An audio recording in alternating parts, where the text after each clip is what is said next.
महापालिका निवडणुकांच्या दृष्टीने भाजपचे प्रयत्न सुरू झाले आहेत। नाशिकमध्ये सुद्धा भाजपकडून इतर पक्षातल्या नेत्यांना सोबत घेऊन आपली ताकद वाढवण्याचा प्रयत्न होतोय। निवडणुकांच्या मोर्चे बांधणीसाठी सुधाकर बडगुजर यांच्यानंतर आता ठाकरे गटाचे सुनील बागुल आणि मामा राजवाडे भाजपमध्ये प्रवेश करणार आहेत। पुढच्या आठवड्यात हा पक्षप्रवेश होईल। या पक्षप्रवेशाच्या वेळी दोन्ही नेत्यांकडून जोरदार शक्ती प्रदर्शन देखील केले जाणार आहे। या पक्षप्रवेशांमुळे भाजपची नाशिकमधली ताकद वाढणार यात शंका नाही, पण ठाकरे गटाला मात्र मोठा धक्का आहे। निवडणुकांच्या पार्श्वभूमीवर नेते एकापाठोपाठ पक्षाला रामराम करत असल्याने ठाकरे गटासमोर गळती थांबवण्याचं मोठं आव्हान आहे।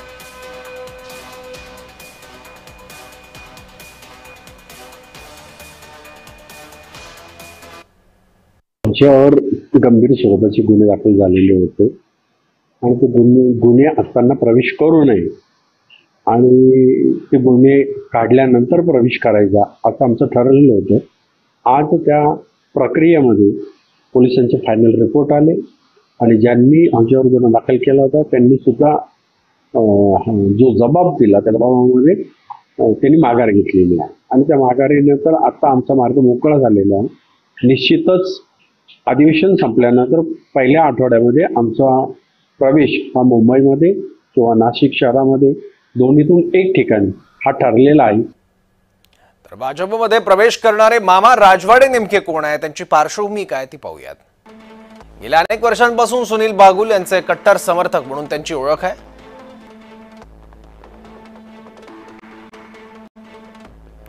सुनील बागुल यांच्या श्रमिक रिक्षा सेनेच्या महानगर प्रमुख पदावर ते कार्यरत होते। काही महिन्यांपूर्वी ठाकरे गटाच्या उपजिल्हा प्रमुखपदी त्यांची निवड झाली। ठाकरे गटाच्या महानगर प्रमुखपदीही त्यांची निवड झाली होती। भाजपत जाणार असल्याने मामा राजवाडे यांचं महानगर प्रमुखपद काढण्यात आलं।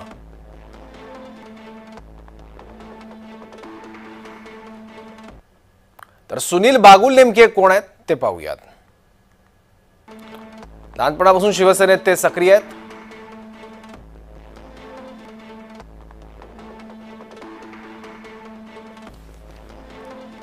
एकेकाळी नाशिक जिल्ह्यात सुनील बागुल यांचा मोठा दबदबा होता। वरिष्ठ नेत्यांच्या बाबतीत केलेल्या वादग्रस्त वक्तव्यानंतर शिवसेनेतून त्यांची हकालपट्टी झाली। हकालपट्टीनंतर राष्ट्रवादी काँग्रेस पक्षात प्रवेश।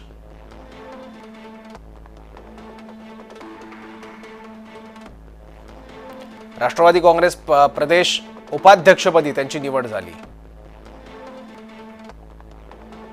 2014 साली सत्तांतरानंतर राष्ट्रवादीमधून पुन्हा भाजपतून पुन्हा एकदा शिवसेनेत।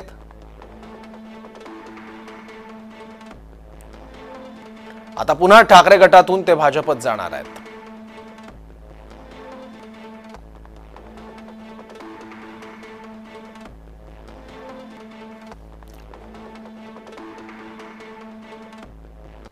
याबद्दल आणखी माहिती घेऊयात। आपले प्रतिनिधी किरण गोटूर आता आपल्या सोबत आहेत। किरण, नाशिकच्या स्थानिक राजकारणावर किती प्रभाव टाकू शकतात हे दोन्ही पक्षप्रवेश?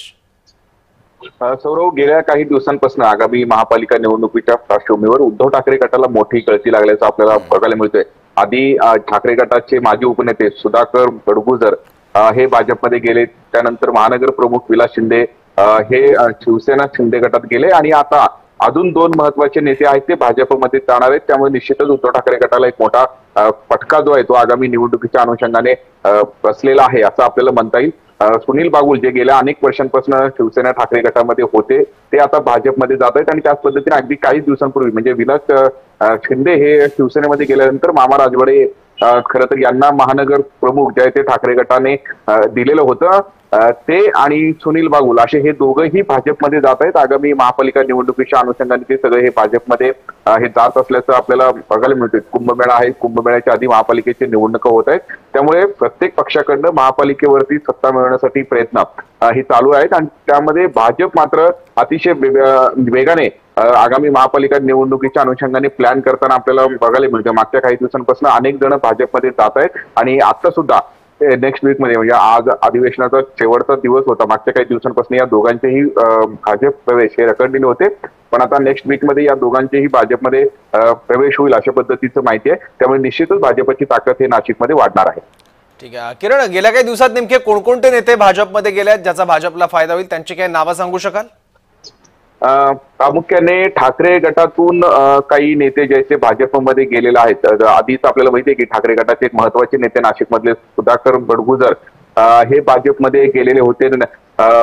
मध्यंतर काळाचे मुख्यमंत्री नाशिक हे दौऱ्यावरती असताना बडगुजर यांनी मुख्यमंत्र्यांची भेट घेतली आणि त्यानंतर त्यांची हकालपट्टी करण्यात आलेली होती आणि त्यानंतर ते भाजपमध्ये गेलेले होते. आताच काही दिवसांपूर्वी ठाकरे गटाचे महानगर प्रमुख विलास शिंदे सुद्धा शिवसेनेमध्ये गेलेले होते आणि आता हे दोन नेते हे भाजपमध्ये जात आहेत. त्यामुळे निश्चितच आगामी महापालिका निवडणुकीच्या अनुषंगाने हे सगळे अशा पद्धतीने वेगवेगळ्या पक्षात हे जाण्याचे निर्णय जे आहेत ते स्थानिक नेते घेत आहेत आणि यामध्ये प्रामुख्याने महायुतीमधले पक्षांमध्ये हे जे महाविकास आघाडीचे नेते ते जात आहेत. त्यामुळे निश्चितच भाजप असेल किंवा शिवसेना असेल या दोन पक्षांची ताकद वाढत आहे. त्यामुळे आगामी निवडणुकीसाठी ठाकरे गट आता काय प्लॅन आखणार आहे हे बघणं महत्वाचं असणार आहे आणि या सगळ्या डॅमेज कंट्रोलसाठी उद्धव ठाकरे सुद्धा नाशिकमध्ये येतील अशा पद्धतीचं माहिती आहे. त्यामुळे उद्धव ठाकरे नाशिकमध्ये येऊन काय काय स्थानिक पदाधिकाऱ्यांसोबत चर्चा करतात आणि हे डॅमेज कंट्रोल कशा पद्धतीने करतात हे बघणं महत्वाचं असेल. ठीक आहे किरण, तुम्ही तिथले स्थानिक पत्रकार आहात, राजकीय नेत्यांशी सगळ्याच पक्षांचा तुमचा संबंध येतो. ठाकरे गटाला गळती लागण्याचं नेमकं कारण काय? कारण आपण गेल्या काही दिवसात बघितलं तर संजय राऊत किंवा उद्धव ठाकरे यांचं विशेष लक्ष नाशिकवर होतं. त्यात संजय राऊतांचे अनेक वैशिष्ट्यपूर्ण दौरे सुद्धा गेल्या काही महिन्यांमध्ये आपण बघितले, तरीही ठाकरे गटाची गळती का थांबत नाहीये? खरं तर प्रामुख्याने विधानसभा निवडणुकीनंतर फारसं यश जे आहे ते या निवडणुकीमध्ये ठाकरे गटाला मिळालं नाहीये. नाशिकमध्ये जर आपण विचार केला, नाशिक शहराचा विचार केला तर 4 आमदार हे महायुतीचे निवडून आलेले आहेत. 3 भाजपचे आमदार आहेत आणि 1 राष्ट्रवादी. अशा पद्धतीचे सगळे जे आमदार आहेत ते भाजपचे आहेत आणि निश्चितच महापालिका निवडणुकीमध्ये जे नगरसेवक, जे स्थानिक नेते नगरसेवक म्हणून निवडणूक हे लढवणार आहेत त्यांचा जो कल आहे तो महायुतीकडे आहे आणि त्यामध्ये प्रामुख्याने भाजपकडे अधिक असल्याचं आपल्याला बघायला मिळतं. कारण मागच्या पंचवार्षिक निवडणुकीमध्ये महापालिकेवर एक हाती भाजपची सत्ता होती आणि याही वेळेस भाजपची ताकद अधिक आहे आणि म्हणूनच हे जे ठाकरे गटातले असेल किंवा महाविकास आघाडीमध्ये वेगवेगळे स्थानिक नेते जे नगरसेवकसाठी इच्छुक आहेत असे नेते भाजप आणि शिवसेनेमध्ये जाताना आपल्याला बघायला मिळतंय.